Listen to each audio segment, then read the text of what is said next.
Hey, that's Colton Pro, and backing him up is my community in Spencer, New York. And hey, welcome to Beyond Organic Wine. I'm Adam Huss. Thank you so much for listening. Free episodes like this one are possible because of the support of subscribers to the Beyond Organic Wine Substack. Thank you to those of you who support and subscribe. I really appreciate it. And if you want to support Beyond Organic Wine, you can easily become a free or paid subscriber at beyondorganicwine.substack.com. But also, sharing these episodes or leaving a review is a really valuable way to support Beyond Organic Wine as well. So thank you in whatever way you can support. I really appreciate it. My guest for this episode is Terah Bajjalieh. Terah, spelled T-E-R-A-H, is a California winemaker, sommelier, and founder of Terah Wine Co., crafting intentional wines that champion underrepresented Mediterranean varietals and organic farming practices. With 14 harvests across 5 countries and a master's degree in enology from France, she brings a global perspective to California winemaking. Her wines, described by the New York Times as superb and recognized in the Wine Enthusiast's Future 40 Tastemakers of 2024, are vibrant, textured, and built for connection. As a female LGBTQ+ Arab American winemaker, Terah is committed to elevating lesser-known voices and varietals in the wine industry. That's Terah's official bio, and there are so many important nuggets of connectedness in it. But I want to add that I've had the pleasure of working with Terah, and some of her best qualities aren't things that usually go into a wine bio. Terah supports and shows kindness to everyone she knows. She looks for ways to help and helps generously when she can. I've never heard her speak a disparaging word about anyone. She bought a ticket and attended Embracing Hybrid Grapes conference, even though she doesn't work with hybrid grapes and doesn't intend to, but simply because she knew I wanted her to be there. She's the kind of person who, like her fellow Bay Area natives, Alyssa Liu and Autumn Durald Arkapaw, and many others, makes me proud to be a Californian and makes me hopeful just knowing that she's out there doing her thing. Her thing, in this case, just happens to be beautiful wine. And she's one of the best arguments that I can think of for supporting small producers. Enjoy. Terah, welcome. Thanks so much for coming on to Beyond Organic Wine. I really appreciate it. Thanks for having me, Adam. Where are you right now? I'm based in Oakland, California. Oakland, California. And can you say your name for the record? Because it's a big one. Sure. It's Terah Bajjalieh. Got it. Fantastic. Terah Wine Co. is your company. Yes. Um, is that your main and only project right now? I would say it's my main project. However, Name? I do consult for other wineries and private label projects from time to time. I currently have a full-time client here in California that I assist in making their wines from their estate. Okay, great. And they're happy, I take it. I think so. We just completed, I hope so. We just completed our first harvest together, so it's a newer relationship, but a really fruitful one, I think. So excited to help them keep developing better wines. Pun intended. A very fruitful relationship. Um, are you looking for more clients by any chance? I am, yeah. Nice. I Okay, love that's why I ask. If you have a good referral there from your current one, if Yeah, anybody I love needs. working with new projects. It allows me to work with new varieties, and it always, I think, keeps my mind fresh and challenged in ways that I may not experience through my own business. So, always welcoming new consulting projects or private label projects as they come. You've bounced around the globe a little bit uh, to gain experience, right? Can you list some of where you've been? Sure. Yeah, after about 2 years of working in the industry, I decided to start vintage hopping and learning to make wine from a more hands-on approach. So I started traveling and going from northern hemisphere to southern hemisphere Hmm. regions, Nice. and bouncing back and forth, doing 2 to 3 harvests a year. So the Two to internet, three. yeah, if you time it just right. That's amazing. Yeah, that's true. That's true. Wow. Yeah, that's the way to jam in some good experience in Yeah, a short time. for sure. I made the most of that 5 year period. So I worked in, like, to give you an example of three in a year, you could go to a warm region like the Barossa Valley, Uh-huh. that starts anywhere in like February, March, and then head over to a cooler region like the Marlborough in New Zealand, and then catch, the beginning and kind of extend a stay if needed. And so that's what I did actually for 2 years in a row. Okay. And then come back to the northern hemisphere or like Yeah, I nice. did. Were you always between North America and New Zealand, Australia, or did you do some Europe? I did do Europe the last year that I was attending grad school. So after Okay. a few years of vintage shopping, I decided to go back to school and do a master's degree in France. And so the year I graduated, I worked in Burgundy, and that was 2017. What was your master's in? I studied enology and viticulture I'm at shocked. Montpellier Superior. Shocked to hear that. Why are you So- shocked? just kidding.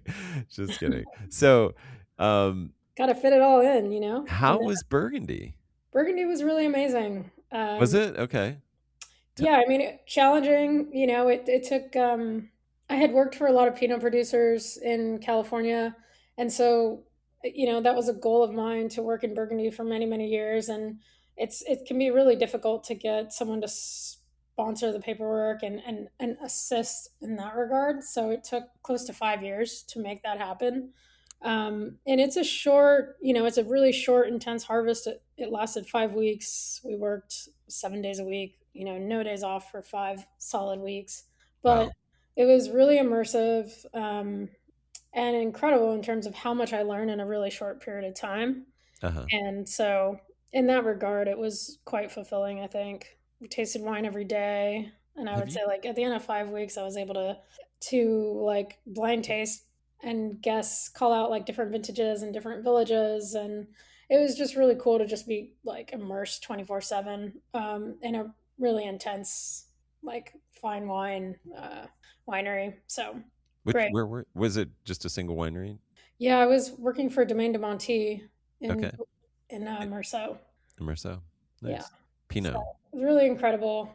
And then from there, I bounced to Oregon and caught the harvest there because it was a little bit delayed that particular year.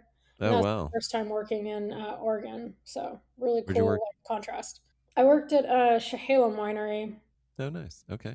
Cool. yeah, just outside of Portland. Yeah. Yeah, the Chehalem Mountains, right? Yeah, yeah. Its own AVA there. Um that's great. Have you talked about your stuff at length with on other interviews that you've been on? Like What this experience, like Burgundy or any of this stuff? Yeah, I have.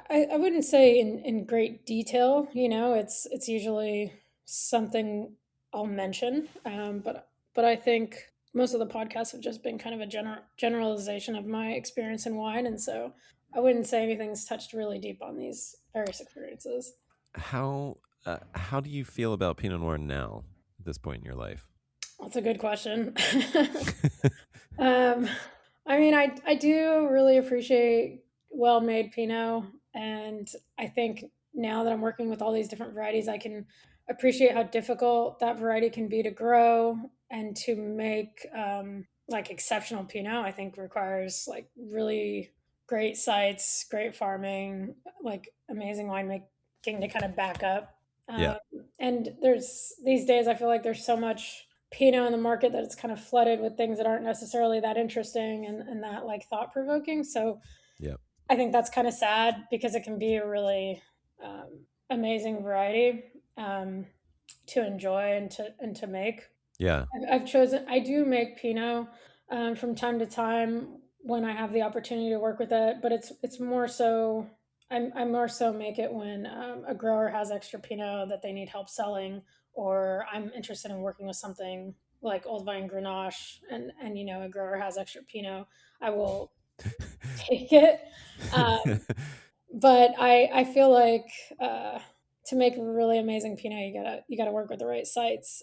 So it right. hasn't been as much of a focus now, and I've chosen to focus on working with varieties that can kind of just showcase like a different way of looking at California and what's possible here. And it's just been a little more of an interesting way to develop my brand and my business with focusing on things that aren't so mainstream like Pinot. Yeah, I mean, and I want to get into that. It's just funny because I had a couple wines of yours here at my house, and because I knew we were going to talk, I opened your Pinot. Oh, cool. um, Which one? so this one had there was like a savory, almost herbal quality that was it was actually really nice. Like it was a complexity that I'm not used to finding in Pinot Noir. Like it definitely wasn't just like fruit. It wasn't just. I mean, it had fruit. It was it was like, but there were I don't know. It was there was something sort of special going on with it. If that tips you off to which one it might be. Did it have, was it really light or did it It have was some pretty tannin? light. It was pretty light. It was What? probably the Massa Vineyard, which is out in Carmel Valley in the South Okay. Coast. And Yeah. in 2022, um, the other Pinot vineyard that I work with is Basson Vineyard, that's out in Santa Clara Valley. And he lost all his Pinot to frost that year. And someone offered me a little bit of old vine Pinot from Massa. And it was a new vineyard to work with. And I decided to make a ton of it that year. Okay. Like, I mean, 2,000 pounds, or a ton Yes. is in a whole bunch of it. Uh, Okay. not a whole bunch. 2,000 pounds, i.e., like 60 cases of wine, was made from that. Nice. Yeah. Nice. Okay. Cool. And yeah, Yeah. it's a really very like savory. I enjoy savory Pinot and usually add stems if the fruit quality is good, which Yeah. helps like just kind of contrast the fruit Yeah. that we get Yeah. in. Yeah. I, I think some of my favorite Pinots have a bit of whole cluster in them. Yeah, me too. Me too. I love it. You're, I mean, I have two questions for you. So the first one is fundamental. Like, what started this whole journey way back when you were like, before you started globetrotting for wine, but you were just started working in wine? Like, why wine? Yeah, I was working in finance. That's what I studied at San Jose State, and like spent a little time trading commodities, and then worked in real estate. And at the time, the economy was like going through a huge recession. And I just found myself like not feeling very inspired and passionate about the work that I was doing. And at the time, I considered like going to culinary school because I loved cooking and I wanted to kind of explore something that it would allow me to explore other cultures and hopefully travel. That was this new direction that I wanted to take my life and my career. And so when I started looking at culinary schools, I came across a wine program that was being taught in Campbell, where really close to where I was living. So Uh-huh. I was like not sure what to do with my life, but open to exploring different things, and I decided to just take this wine course for fun, and really was like a matter of just trying to give myself some space to breathe and explore something new. And what I realized was wine like touched on all these things that I liked about food and what I was hoping to gain from a new career, more like experiential. And um, I was just trying to search for something that I could be more passionate about. And what I found after studying wine for a couple of months was that it just felt right, and I went with it and didn't really look back. So that kind of changed the course of everything for me. And that was back in 2010, and I just found myself like loving everything and wanting to learn. And I spent all my time like volunteering and gaining as much experience as I possibly could. And it just like totally changed the trajectory of my life. Yeah, it's like 16 years later, and I'm still working in wine. Yeah, that's great. Um, so, given all of this experience that you've had, why did you end up where you are? I think you mean like running my own winery, and No, I mean that place on Earth, like that specific site. I what do you mean, mean? Not Oakland. oh, okay. Why are you in Oakland? When you say site, in my mind, I think, damn, I'm all A over the vineyard. Bay Area. I'm not. Right, right. I'm very often not based in one specific site. So Sorry, sorry. okay. So I live in Oakland now because the winery that I work out of is in Richmond, which is just north of Berkeley. Uh huh. And Oakland is so well placed. I think location wise in the Bay. I can get over to San Francisco in 30 minutes on a good day. I can get up to Napa, Sonoma in an hour. And so, and I was living in the Central Coast, just south of Silicon Valley before, and it was just too far to commute. I commuted one for 1 year, and it was brutal. So I needed to get closer to the winery, but I think I also needed to be closer to the Bay Area where I sell most of my wine. Yeah, that And makes sense. since I'm still kind of handling all that myself, it's really made things a lot easier. Is your family from that area? Uh, Like, did you we grow up I there? grew up in San Francisco and San Jose mostly, so Okay, had yeah. never All right. lived in the East Bay, but Oh, right, right. But I mean, right, generally speaking, yeah, Bay Area the Bay native. Area. Yeah, Bay Area native. There you go. So why have you sought out some of these other varieties, and what are those other varieties that are the non-normals, non-normie varieties? Non-normals that we will make normal and more mainstream, I think. Yeah, yeah. Is that something you want?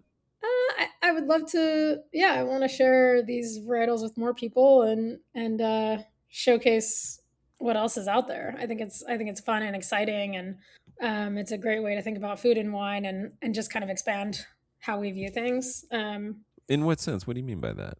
I just think, I mean, I think California is known for doing Cabernet, Chardonnay, Pinot Noir, and Zinfandel really well, and I think those varieties helped put California on the map worldwide, and Yep. that's something to be proud of. But it doesn't only have to be that, and Amen. you know, and why uh, not now in a time where where lots of things are changing, yeah, I Uh, hate to like flaunt, like I hate to like brag on California, but I kind of feel like California does every kind of grape really well. You know what I mean? Like I have tasted native grape wines that are not even hybrid. They're just like our native species, but uh-huh. grown here in California that have made wine that was like some of the best wine I've ever had. And so, Yeah. I mean, these are unimproved, like no, like not even selected really for anything other than like academic purposes, but the Mhm. like you grow them here, you blend them together, and you end up with something that's delicious. And it's like, wow, okay, cool. Like Yeah. maybe We're pretty fortunate from a climate perspective, I think. yeah, and which again underlines your point of like, why are we limiting ourselves to just these few handfuls of varieties when we could do so much cool diverse stuff so well, it's Yeah. really cool. So what are these kind of like, so what have you found so far that has excited you? So I've been working with Vermentino for a few years now. Yeah, fun. Um, I started making Sangiovese, Barbera, Syrah and Grenache in various like blends or as standalone varietals. I make Falangina with a little bit of skin contact. Yeah, so those are a few just to name. Worked with like Falangina. Muscat in the past, but So let's talk about like Falangina. Tell me about that. What's is there anything to recommend it to other people? so Falangina is known for it can produce a pretty heavy crop. Does really well in warm climates, and so I think some growers are interested in possibly working with it because it maintains like low pHs naturally. Does really well Mm. in warm climate, like I said, and from a winemaking perspective, I was really interested in the fact that it has like pretty racy acidity. That's always when I think about new varieties to work with, I think about oftentimes what the pHs are going to be like and how like how that wine is going to feel with food and is it going to feel bright and so Falangina is just like naturally adapted to that. So it made a lot of sense for me to work with it. Do you and do you know how it does in terms of mildew or anything like that in the vineyard? Um, well, I've only worked with one vineyard so far that has it. I do know there's a Okay, few other sites. There's Soleto Vineyard has a little bit of Falangina. I believe they right. still have it. And then there's also some Falangina up in the North Coast. So I can't speak to generally what it's like. I would say it's probably lower mildew pressure. The bunches are really, really big. So Mm. I think if it goes wild and it crops really heavy, you may not get as much like spray coverage because the fruit is the clusters are really really big. Um, Right. so I think you have to be careful about how heavy of a crop you have, and if you're getting your coverage Yep. when you're spraying. But if it's susceptible more than others, I couldn't really speak to that. Yeah, Nice. We've harvested together, you and I, right? we have. Yeah. What were we picking? Was that Grenache that we were picking?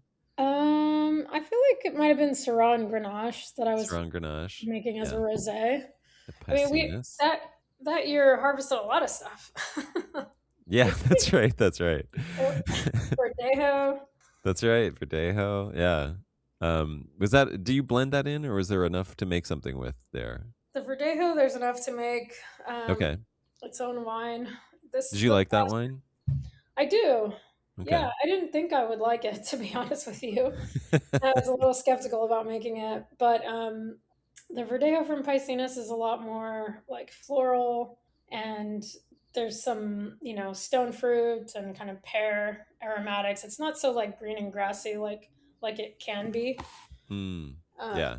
and I think there's like some really nice minerality that comes from Piscinus. It always has like healthy pHs and still feels like it's bright and like driven by citrus, but I think there's like some other aromatics that I can get from it. So I like it. Yeah. Yeah. Is that where you get Vermentino from as well? Or do you get that No, elsewhere? the Vermentino comes from Lodi Okay. Oh, nice. Really? in Clements Hills. Huh. Beautiful. And you're sourcing from all organic vineyards. That's something that you've done from the beginning, if I remember correctly. Yeah, yeah. The very first vintage, I made a little bit of Kerner from a vineyard Oh, that wasn't full organic. So, but otherwise, I've been sourcing exclusively from 100% organically farmed vineyards. They're not all certified, but yeah, that was really important to me early on was to focus on ensuring everything was farmed organically and with Pisciness, as you know, it's all regenerative, which is cool. yeah, it's really nice. Probably add some of those things that you're not getting from, if you have those grapes from other places, it could be a reason why you're not getting the same stuff out of there potentially. I think I mean, I'll I credit believe it. the quality is going to be greater. And in the long run, hopefully it'll be easier to keep those vineyards going with various climate challenges that we might have in the future. Yeah, Barbera is one of those. I like so I'm historically I have not been that into Barbera, but Mhm. as it turns out, I have sought out multiple. I've when I don't like something, I just like try to try a bunch of it in case Huh? I'm just like having bad versions of it. And as it turns out with Barbera, I think that's been the case. Like I've had some incredible Barbera since, Cool. the first many experiences that weren't pleasant. And yours was one where I was just like, this is like the best Barbera I've ever had, I'll just say. Oh, thank you. Um, yeah, it was really good. And a different style than maybe like, one of the DOCG Barberas from, from Northern Italy. Not as not like this aged sort of complex thing, Mhm. but beautiful and light bodied and elegant in a way that you don't expect from Barbera. Like with fruit that was really forward, the acidity really imbalanced but fresh. Did it lacked some of the like what I would say, and this might again just have to do with like, well, I think I'm gonna credit you. I'll just stop what I was gonna say and credit you. But like really didn't have some of the what was I didn't like was just like originally some of the stuff I had was just sort of a bitter acidity that Mhm. Barbera can have. The the barbarous element that probably gave it Yeah, its name. yeah, Like yours just had like a prettiness to it rather than that. So big cool. compliments on that. So you helped also transition my opinion Thanks. about I about love Barbera, that. and now like I'm hooked. Like I've now it's hard for me to find a bad one. I don't know if my tastes have changed or if I've just gotten pickier, and so I'm only selecting really good stuff. But yeah, that's been a fun journey. Thanks for Unfortunately, I can't sharing say that. I that. didn't know that. Yeah, no.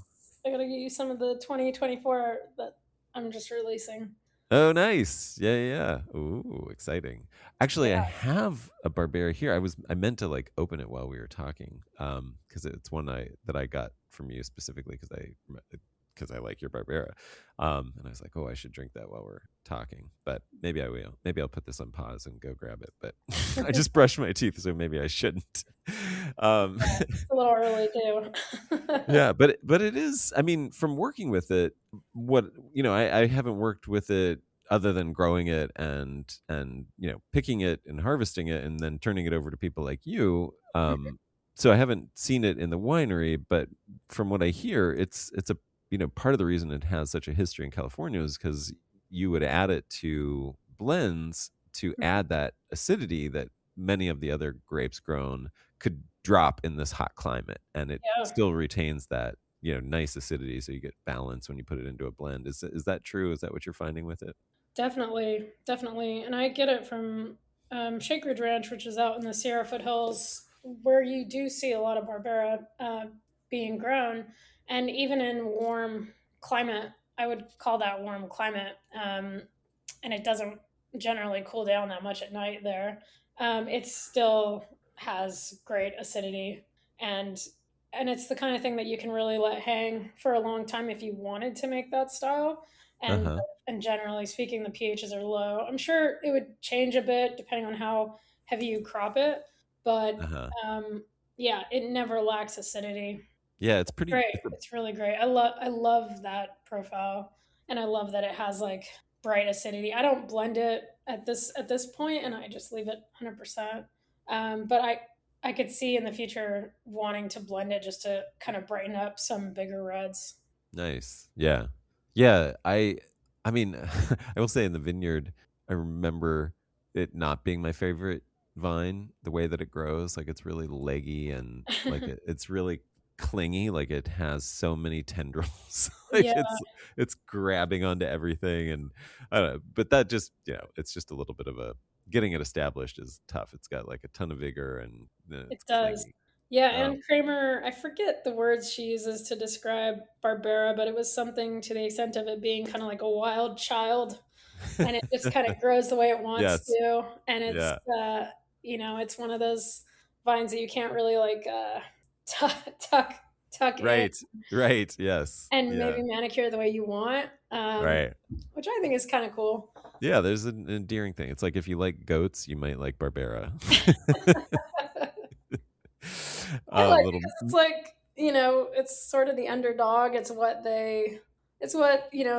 people in Piedmont apparently drink as an everyday red wine. And I'm trying to make it a little more serious, I think, and make it something that you can, yes, enjoy every day, but also lay down because it has a lot of acidity and kind of brightness to it that it could be an age-worthy wine. Um, Yeah.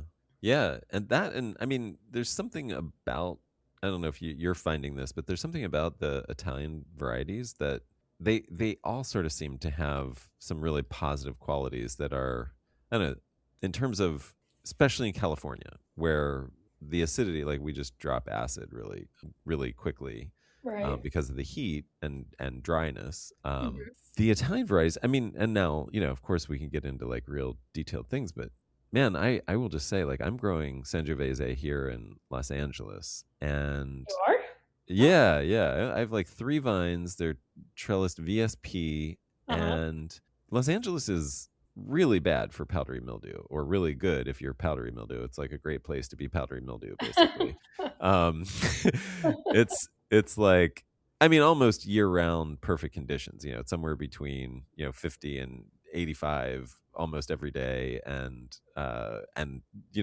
often sort of misty and gray marine layers. If you're within 15 miles of the coast, you're getting like 50% humidity or greater, so it's just like perfect. And I have 2 years in a row now sprayed my Sangiovese once at the beginning of the season when shoots were like under 6 inches long, and that was it. And I think I sprayed copper both times, which is pretty intense, like for California, for just powdery. But I figured since I was only doing it once, it was a very diluted amount of a copper spray, Uh-huh. and I didn't spray it all season, and the vines have been immaculate, and the Oh, fruit. cool. Yeah, it's kind of crazy. As long as I just pull leaves in the fruit zone, they're Mhm. getting some afternoon sun, and as long as that sun hits them for a couple hours, I mean, nothing. Like I get no mildew on them. It's Cool. freaking amazing. Yeah. And the leaves are like immaculate. Like it's a pretty I am really impressed by its, you give it the right treatment. I mean, it's also really healthy. Like I have amazing soil. It's probably too healthy, but even sometimes that growth can lead to more powdery issues because you don't, you have so much vegetative growth can lead to Yeah, powdery having, but not in this case. It's really, yeah, does incredibly well. I'm impressed. that's cool to hear. Yeah, we make a rosé with it because it also crops really huge, and so I don't know Mhm. that we also just like the I think rosé is probably what we're good for because it's just so much vigor in all of our vines here because the soil is so rich in our Yeah. yard. So it's like rosé is the perfect thing for it. But Is this in your backyard, backyard or? backyard, yeah, yeah. The front was Syrah. I ripped out the Syrah. It started as Pinot, then became Syrah. Now it is a mix of hybrids in the front Okay. yard. Yeah, Oh, cool. yeah, and fewer of them because, like, yeah, that was part of the other issue. I think it was just too densely planted and led to issues. Yeah. And I think I will probably have to plant again because it took me 10 years to realize I needed Pierce's disease resistant varieties in this area, Okay. California. I mean, yeah, like Southern California has Pierce's disease endemic. I mean, it's from here. And then this area is just full of, I mean, I find glassy wing sharpshooters almost every year. And so, I'm starting to realize that's why my vines can live for a couple of years and then they sort of start to look weak and weird. Hmm. And yeah, so I think it's going to be, I mean, I'm really excited to plant like Blanc du Bois next. um, I gotta come check out your vineyard. yeah, yeah. but but I digress only because I wanted to get you talking about Italian varieties and I wanted to say my own props about like how well they seem to do here and how well they just seem to do, period, in terms of that stuff. I mean, I'm sure there are some, you Yeah. know, but yeah, please go on. I mean, I've been hearing a lot of people talk about Sangiovese lately, oh and yeah? kind of, well, just like when I'm out showing my Sangiovese, a lot of people will say, "Oh, Sangiovese, I either really hate them or love them from California." And Right. I think I don't know what period it was, but people started planting Sangiovese in various parts of California, including Napa, Uh-huh. maybe as people were thinking of making like Tuscan style blends. And I've had growers tell me that it can be hard to grow, and Oh. the tannins can be really tricky because it Oh. can be pretty hard, and Hmm. so, or just need a little more time, I think. But and Interesting. it's been a new varietal to work with. All Uh, these Italian varieties are quite new to me since starting my own business. But I love that Sangio's got this balance between fruit and sort of a rustic, savory yeah. qualities to it. I Yeah. enjoy that balance, just in general, and I think it's like easier to showcase with Sangio. And again, always has like pretty healthy pHs. And I the Sangiovese that I get is from Lodi, where you may expect pHs to be a little bit higher because of the sandy soils and the warmer climate. But generally speaking, I can let this Sangio ripen to like 23, 24 bricks, and we're usually harvesting it around like 3.45 to 3.55 pH, which is Mm. like a nice range for me, I think. Yeah. That is nice. Yeah, Yeah. that's lovely. Were there other varieties that you should mention that you're excited about? I mean, I'm sure you're Um, excited about all of them to a certain degree, but yeah, I think we covered the okay. general range of And do you varieties I do work with. There is one, I will say there's a new variety I added to the mix in 2025, from uh Piscinus. Piscinus has got, as you know, this like huge range of yeah, varietals there's there. 17, yeah. For the first time since I've been working with that vineyard since 2022, a Certico became available. Oh So, yeah. yeah, we made a bit of a Certico in 2025. So that'll be interesting to see how that comes out. Again, never worked with it. Um, and it's really beautiful on the vine. The fruit just kind of hangs. It's a Yeah. interesting Yeah, variety. it's an interesting it I mean, I just from working there and working on that Washington trellis system, you get to see sort of a couple distinct things about the vines about whether they like really upright growth or they do something different. Like Barbera just kind of does whatever it wants to do, and Assyrtiko, I would say, is more in the Barbera camp. It's like it's a very well balanced vine, Hmm. and then but then it almost has like a recumbent growth style. Like it's not a super upright thing. And I mean, I just think back to like so many of these like the Greek trellising styles are like, on the ground baskets, and they're just Yeah, not like your traditional like VSP thing. So it almost makes sense if you think about it. Like they didn't need the vine to be this really upright growing thing, and it doesn't do that. And so it's kind of got this nice drapey quality, sort yeah. of dangly, like it's a nice, yeah, like it would be great on a top wire cordon. Mhm. Again, a nice beautiful white that retains acidity in a hot climate. On a pergola, I'm sure it'd be really beautiful. Yeah, yeah, that's what I was thinking of too. Yeah. The bunches are really loose, and there's all this Right, spacing in between the right. grapes, and it's really different than anything I've ever seen in person in that regard. There's a Yeah, ton of spacing between the actual bunches, which I would think if we're thinking about like mildew, pressure, and disease, that's probably a really good thing. right. Yeah, I don't remember us like when we would do fruit thinning. I remember, we would be taking like 50 pounds off Grenache, you know what I mean, per vine. And then we'd get to a sear to go and be like, it's perfect. Like Yeah, you don't have to do anything with it. It's like it did it itself. yeah. Um, yeah, that was kind of a nice thing. Yeah, like Falangina's really unique too. The bunches are huge, like as big as Yeah, my head, yeah, at least this particular variety, and huge. And if you don't thin it back, it just grows so much. It's incredible, but kind of has that quality where it just like hangs really loosely. It's pretty cool to see in person. and have you gotten to the point where you want to, make all of these sort of unknown whites into a blend, or use some of them to make a blend? Are you doing any blending? Um, I've done blending for pet nats and various sparkling wines, and I've done some red blends with just Syrah and Grenache, but not yet. Have I started blending all these whites? I am still making smaller quantities, generally speaking, of each of these wines, but I am hoping to grow a few of the wines that I make that I would call my core wines that typically will go out into distribution, or they're at that like BTG price point. And I have thought about blending some of these, like maybe Vermentino and Falangina, to kind of balance out some of that acidity, to do either like a skin contact or a white that just has a little bit more acidity. So I have Yeah. thought about it, and when I selected these vineyards, there was the thought that strategically, if I did need to get to a point to blend these wines, that I'd be able to do that with the quantity of you know with the size of these particular vineyards. So that's why I initially chose them, with the intention that I'd be able to like grow a little bit with them. But at this stage, I'm making them all single varietal. Nice. Okay. Very cool. Yeah, I mean, do you find in the market that it's tough to sell these like Vermentinos and Barberas and things like that, like I think Falangina? generally, no, but the Barbera has at times can be a little more challenging to sell because it's one of my more expensive wines, and there is still the perception that Barbera is like an everyday wine that should be cheap, and we can get really affordable Italian Barbera.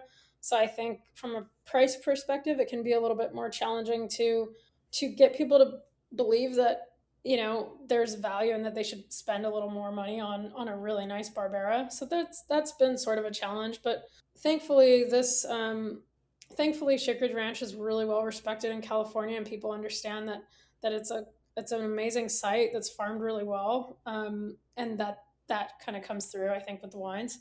So it's just more of a hand sell, I think. Yeah. And once people taste it, it's a hell of a lot easier.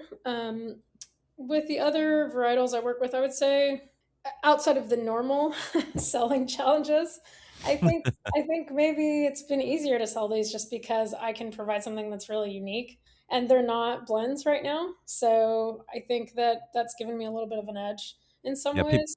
people want to explore and Yeah. get to know things. Some people do anyway. Exactly. So for those that want to explore and try new things, I have 10 to 12 different things that they can explore. It's endless. And That's great. for distributors that can get behind that and support it, I think I can like fill in certain gaps that they don't have in their portfolios. If I was making Pinot Noir, I think that would be even harder to sell right now, or making more of it, ideally. Right, right. Right, right. Yeah, well, I mean, you brought up this is so I might be a really good segue since you're talking about the struggles of the normal struggles of selling. Are we gonna go there, huh? Well, I've been thinking about this. We talked about like, you as a small producer are in a unique place. I mean, you are already talking about some of the things that you bring to wine, to people's experience of wine that they otherwise wouldn't get by just big wine, because big wine is going to make investment decisions, not passionate decisions. You know what I Right. mean? So they're not going to be like, oh, I want to get a ton of Assyrtiko and see what this is like and Hmm. play with it, and let people taste this and let people, taste it as a variety and talk about how it does well in our climate, and like how it Yeah. might be a great addition for just what your experience of wine is. And that, I think those kind of things would just go out the window if it wasn't for you. You know what I mean? Like, I don't know who's gonna be like, great, let's make an Assyrtiko for Ralph's. Like, no, like, what I mean? They're like, KJ isn't gonna do that. Gallo isn't Right. gonna do that. Like, if Yep. they're gonna grow it, they they're probably looking at things like ease of growability, like production, while like maximizing production while maintaining quality. So they're probably going to look at something like Grenache or something like that. If they're just making a blend of something, they're going to be looking at some mass producer. So maybe they would look at something like I mean, Falangina. they you know? they might, but they use it for blending. Right, right. It will They'll just use it end up for in like apothic white or whatever, like, and be unknown to anybody. Like, there won't be any yeah, characteristic left about what that grape actually was, because there's 10 other grapes in there, and then 20 other ingredients besides grapes. right. Um, so I mean, I just say all that to say, like, I've definitely been thinking about, this thing that we sort of talked about, that is like, it's tough out there for you. And yet, I'm in this position too. Like, I mean, I've had a micro winery for a while, and it just doesn't pencil out. Like, I mean, where the way I'm doing it is not penciling out. Not that it couldn't, and not that I couldn't make it. I what I found was I couldn't do it the way I wanted to do it and make it pencil out in this area. Like, I could probably do it the way I wanted to do it if I was in a different area, but in Los Angeles, it's really tough. Yeah. And because we're not at the center of all of the wine regions like Oakland is. Like, we're isolated, and there's very few vineyards of quality close Yeah. by, and I really refuse to drive 3 hours one direction just to get decently grown grapes that are probably overpriced anyway. So it's, yeah, for me, like, it's just a, like, yeah, it's a losing game. But And it's a losing you game for a lot of us. it is. I mean, we're losing a lot of people now, right? Like, Are. it's hard. Yeah. Like, I mean, there's so many reasons for it. What is your take? Like, what I've just rambled on now for long enough, and I'd rather hear you talk about your experience and why why it's important for you to keep doing it, or why why people should support. Why it's important to keep small producers active in our wine cultures. I think you touched upon it a little bit, in that I think small producers can bring more diversity to the landscape of wine. We Yeah, can afford to kind of take risks and make wines that larger producers can't, because they're very much pressured to hit scale and hit price points and create like a business that will function really well within the three-tier system. And we still face those struggles ourselves, but I think, at least I've chosen to look at having my business a lot more flexibly and like look at things in a more creative way. And I'm choosing to do things that are different so that I can differentiate myself, like making all these unique varieties. And it's a way that I can personally grow and be excited about making wine and running a business. I've always loved exploring and learning. That's been really how I've found joy by working through wine is that constant exploration. And so I'm hoping to Yeah. provide that to other people.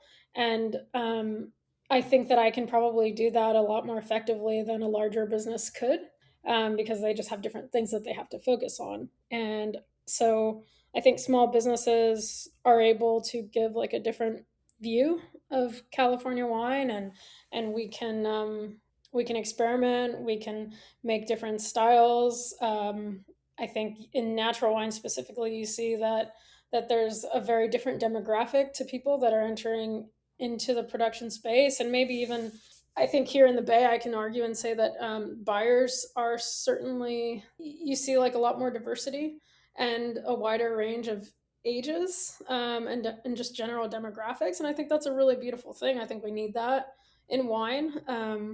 Like people talk all the time about how we're going to reach a younger demographic. Well, I think, you know, at least being diverse enough that to have like enough people that can communicate with the younger demographic, and I think you need diversity for that. And I think like small businesses can showcase like the landscape of the U.S. and what's really here, you know. And I think for a long period of time, the wine industry didn't really represent that. So I think we should support small producers for those reasons at the very least. And you know, wine is about experience and about taste and like enjoying small things, and why not have diversity in that? Yeah. Yeah. Diversity is a big, important part of it. I think, again, I mean, like to me, that's almost an ecological thing. Like diversity of people and diversity of grapes and diversity of styles means it goes back all the way to the earth, because it's like we're growing in different places, smaller parcels, more, like more, I would say more robust systems because they are more integrated into a network or a patchwork of diversity on the landscape versus giant monocultures of Mm-hmm. grapes. And yeah, and also just genetic diversity because of that diversity in the grapes, and in the wines being made. And I mean, this obviously fits in with a lot of other things that I talk about with hybrid grapes and stuff like that. But Yeah, just as easily with a diversity within vinifera, really important. for sure.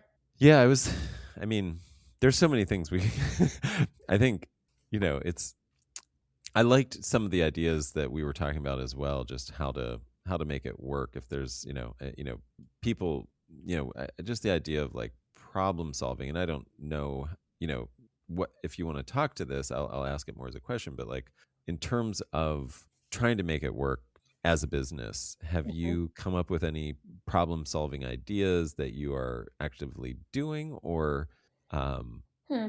or that you want to consider to do, and you're seeking people to potentially work with to be able to do that, to make it possible, to make it more possible to survive in this business as a small person, small winery. Yeah, I mean, that's like, there's so much there that we could talk about.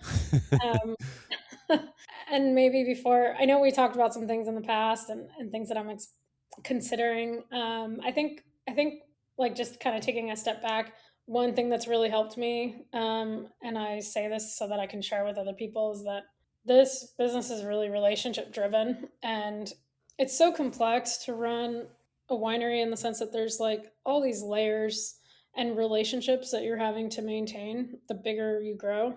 And what's really helped me make it work, or it's made it a little easier to make it work, is by focusing on the relationships first, whether it's relationships with growers, relationships with buyers, relationships with restaurants, retail shops, distributor partners, people who want to do collabs, people within the community that maybe aren't in wine but want to work together. And I think at the end of the day, like those relationships have really allowed me to sell more wine, to get my brand out there more, and to make just functioning and running this type of business a little bit easier. Um, so when I think about how to survive and how to get to the next level of growth, it's all about the relationships. So I'm being pretty strategic with distributor partners and with growers, um, because I do believe that's what's going to help me to survive in tough times. And we talked a little bit about like the 3 tier system and how that can be really challenging for small producers. Yeah. And I'm considering a more creative approach, but at this stage, just really trying to maintain the relationships I have with buyers in the area to keep selling wine and meet them at the point that they need. Everyone is being really price sensitive these days, which is understandable. So yeah, just I think maybe it's easier not to get into to what I'm considering, because at this point I'm just really just trying to keep an open mind to how to run this business and how to keep Yeah. those relationships moving forward. Yeah, that's great. Yeah, no, I understand that. Like there's a lot of TBDs probably about everything Yeah, too. See what yeah, see what works. Yeah, yeah. Well, I mean, you did give a good segue by talking about relationships to just like, I think something that's really important to you, which is just like the idea of wine as part of a meal, and a meal as part of a relationship and part of the enjoyment of life. And I wonder if I feel like this is kind of behind why you do what you're doing and what makes it worth working towards these to overcome some of these problems despite how challenging it can be. yeah. Yeah, I mean, can you talk about that a little bit, like where how that just your own local, your own, like, what am I saying, your own family connection, your own, just like what me where it is meaningful to you, how it's meaningful. Yeah, thanks for asking. And I think like what made wine really amazing to explore when I was younger and I was traveling to all these different regions was really these moments where I made connections with people from all over the world, and where oftentimes it was like just a matter of connecting in a way that life, the Bay Area is a hustle, right? If Yeah. And in so many ways, and these days like life just moves really quickly. And when I think what I loved about traveling and getting out there was it gave me a moment to pause. Even in a period of harvest where it's like chaotic and busy, it still allowed for greater moments of pause and greater moments to connect with people. And I think I just needed that. And I think that that's one of the things I love about wine is when you get to just take a moment and connect with someone, have a nice meal. And I grew up with, lots of food on the table. It wasn't like so wine focused growing up, but there was always a lot of food. And so food like was that vehicle to like take a moment and connect and have a nice experience and a nice meal with people. And these days, I think one of the things that keeps me wanting to make wine is to like keep that in my life, and keep expanding who I can do that with, and how we can all share and create those moments for ourselves. And so really wine is just like the vehicle of how to do that. I think it's not to just make wine, it's to like have more of those experiences and more of those moments where you can explore something new, um, and have a moment with friends, with family, to experience something, even if it's just like a nice conversation and a glass of wine. Yeah. I mean, this is why I do this as well, and it's like very, very quickly realizing it's not about the wine, but the wine is Yeah, like, it's about the wine. It's just like, I don't know. I think sometimes it's, I don't know, maybe people are a little more impactful. I hope people are a little more impactful than wine, right? Like like or the people help elevate the wine in a different way. you mean like, would I rather talk to you or drink your wine? That's a tough one. I don't know, Tara. Can't have And I mean, all. what would be the right answer for you? Like, would you rather me talk to you or drink your wine? I don't know. That's a tough one. If I had to answer that question, I would, for my wine. I don't know. That's fair. That's fair. Well, when you can't hang with me or talk to me, then I hope you enjoy the wine. Because There you go. There you go. so how about both? Yeah, that's a great answer. Well, thanks. Thanks for sharing. I mean, was there anything else? I mean, like, I don't want to like, f- I think you said some beautiful stuff, so I don't want to like belabor the point because I think you've made it so beautifully. But is there Thanks. anything else like in that we haven't covered, or anything at all like that you want to say? Um, I mean, I think we covered a lot of we unhatched a lot in a matter of an hour. But I just want to say if there's people out there who are excited to try different varietals and try different wines, reach out. Please support on my website. I also have a small wine club where you can get a couple shipments a year. And I think, generally speaking, that's how you support small producers that don't have tasting rooms and wide distribution. So, Yeah. and I welcome, Terah. Oops, sorry. Go ahead. yeah, You I welcome. welcome anyone to like reach out at any time. Nice. Terah, Terah Wine Co., right? Yes. Nice. Thank you so much, Terah. I really appreciate it. Yeah, it was great talking with you. What a nice way to start a Monday and start right? Hey, thank you so much for listening, and thank you so much for supporting those of you who subscribe and share and make it possible for me to continue to do this. I really appreciate it. And if you'd like to support, you can easily do that by subscribing at beyondorganicwine.substack.com. Thank you so much, and a big thanks to Colden Pro for some beautiful new closing music.